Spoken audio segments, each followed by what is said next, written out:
নামনি অসমৰ পিছত এইবাৰ উজনি অসমত চলিব চৰকাৰৰ উচ্ছেদ অভিযান চৰকাৰ সাজু হৈছে উৰিয়াম ঘাটত উচ্ছেদ চলাবলৈ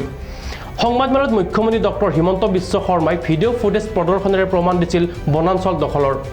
অসম নাগালেণ্ড সীমান্তৱৰ্তী ৰেংমাং বনাঞ্চলত 20ৰ পৰা 25 বছৰে বসতি স্থাপন কৰিছিল সন্দেহযুক্ত বেদখলকাৰীয়ে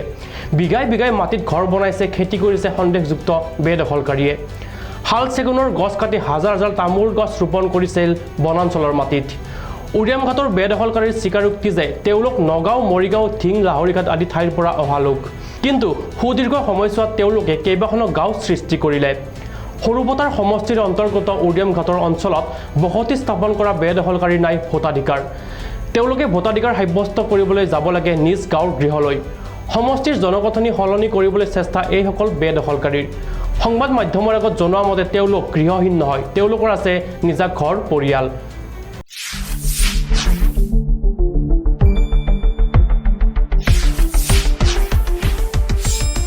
শুদ্ধ আৰু বিস্তৃত বাতৰিৰ বাবে চাই থাকক নিউজ ডেস্ক ৰিপোৰ্ট।